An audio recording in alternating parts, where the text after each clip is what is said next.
a struggle. So these are the three benefits of just the ba in وَتَوَاصَوْا بِالْحَقِّ.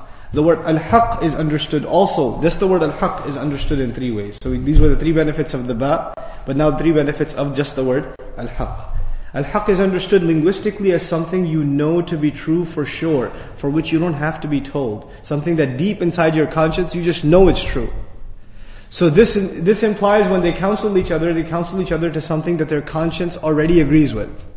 They're not being told someone that doesn't sit well with them. Deep down inside, they know that what they're being told is true. This is the first meaning of al-haq. The second is that which can be proven true by means of evidence. In other words, you tell them something and they say, I never heard that before. I don't feel that it's true. But sometimes you tell them and they feel that it's true. But sometimes they say, I don't know. I've never heard that before. At that point, what do you have to give them? Evidence. One meaning of haqq is that which can be proven by means of evidence. And these things are connected. So what's the ultimate evidence that you provide someone that something is true or false? It is revelation itself. Right? So that's the second benefit. And the third is very important. The Arabic word haqq is used also when you have an obligation. When you have an obligation that you owe. It's also used in the meaning of rights. You know? When you, for example, we've heard the phrase huququllah or huququl ibad. Right?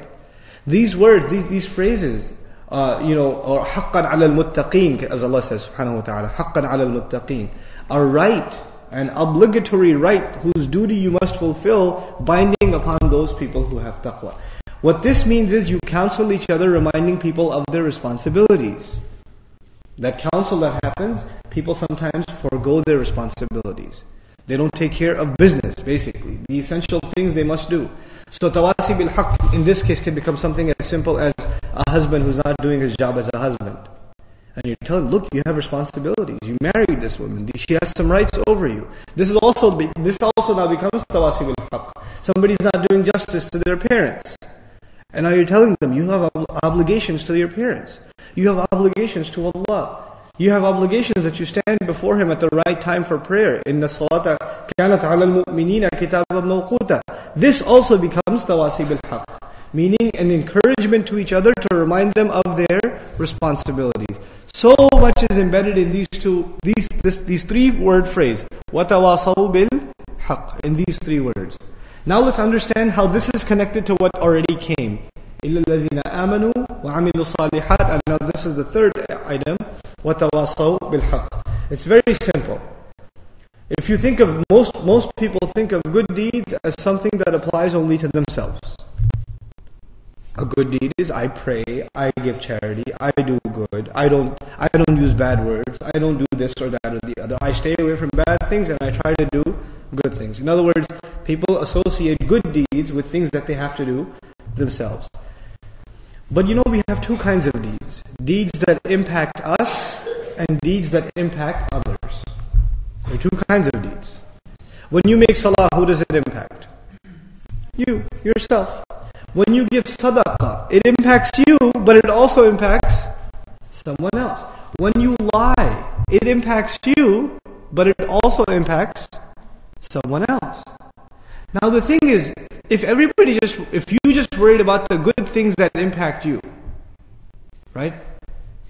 And you didn't take much concern that people around you are doing things, they're not fulfilling their responsibilities, and them not fulfilling their responsibilities doesn't just hurt them.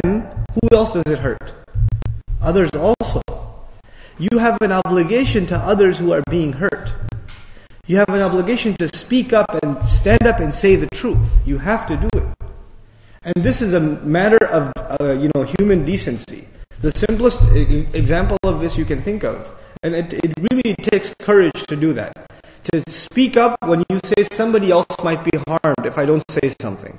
Right? This is part of tawasi bil haqq. I should genuinely counsel this person, because if I don't, it will end up harming someone else.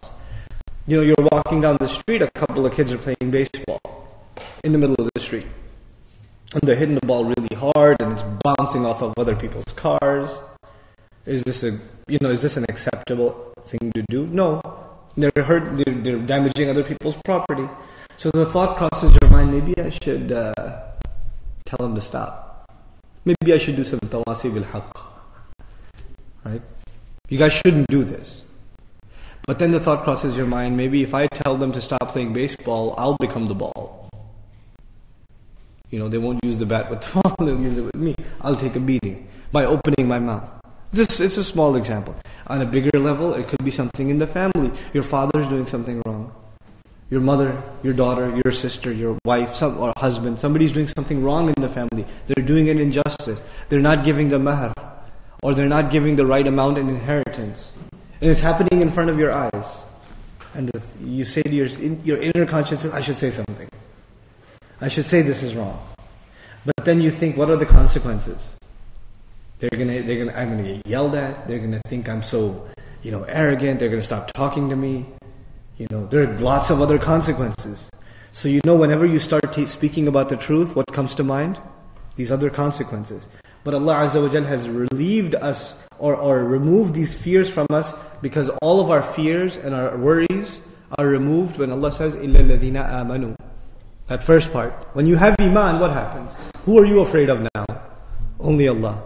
Only Allah. And when you do righteous deeds, then that iman only gets strengthened. And when that iman is strengthened, it is only then that it's easy for you to do tawasi bil haqq. And if you find it difficult to do tawasi bil haqq, you know what that means? That means that the iman is not strong enough. The iman isn't strong enough. The two things become tied to each other. The courage to speak up and stand for the truth is directly connected to iman. It's directly connected to it. The final item. By the way, as far as the two things being connected, listen to these ahadith. This is narrated by Anas in Sahih Muslim. Now actually, let's look at the hadith of Abu Sa'id al-Khudri first. مَنْ رَأَى مِنْكُمْ مُنْكَرًا فَلْيُغَيِّرْهُ بِيَدِهِ فَإِنْ لَمْ يَسْتَطِعْ فَبِلِسَانِهِ فَإِنْ لَمْ يَسْتَطِعْ فَبِقَلْبِهِ وَذَلِكَ أَضْعَفُ الْإِيمَانِ. Not أَضْعَفُ الْعَمَلِ, but أَضْعَفُ الْإِيمَانِ. He says, whoever sees a bad thing happen, he should change it with his hand. This is tawasi bil haqq too. If he can't do it, he should change it with what? He should try to change it with his tongue. He should speak up against it. If he can't even do that, he should at least feel bad about it in his heart. And that would be the weakest case of iman. Allah didn't say that would be the weakest course of the Messenger didn't say that would be the weakest course of action.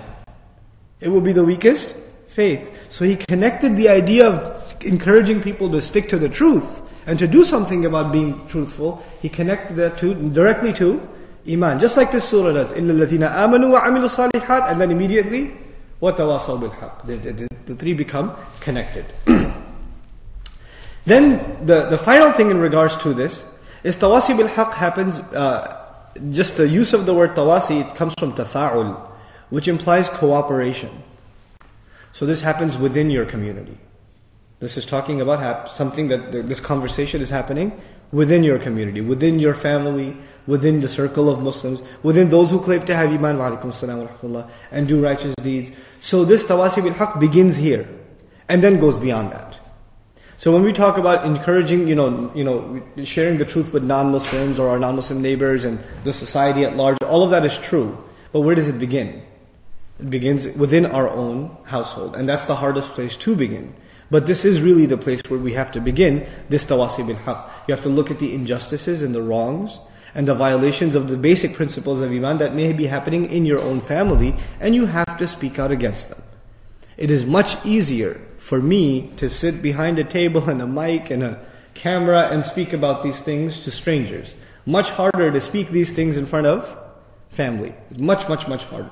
It takes a lot more courage. It takes a lot more patience. Which leads me to the next point. When you do this work, it will require and necessitate patience. So Allah Azza wa Jal concludes the surah by saying, وَتَوَاصَوْا بِالصَّبْرِ. Sabr, the word sabr means several things. And in English, it's kind of unfair to translate it as patience. So first, let's comment on what the several meanings of sabr are. It certainly includes patience, but it includes perseverance. Perseverance implies when things become difficult, you still hang on. You still keep going, chugging along. This is persevering. It also implies commitment. In other words, you never get lazy, you never slack off. You remain committed, like you're committed to getting to work on time every day. Or you're committed to handing the assignment in before it's due. Commitment. It also implies constancy. In other words, your commitment doesn't fluctuate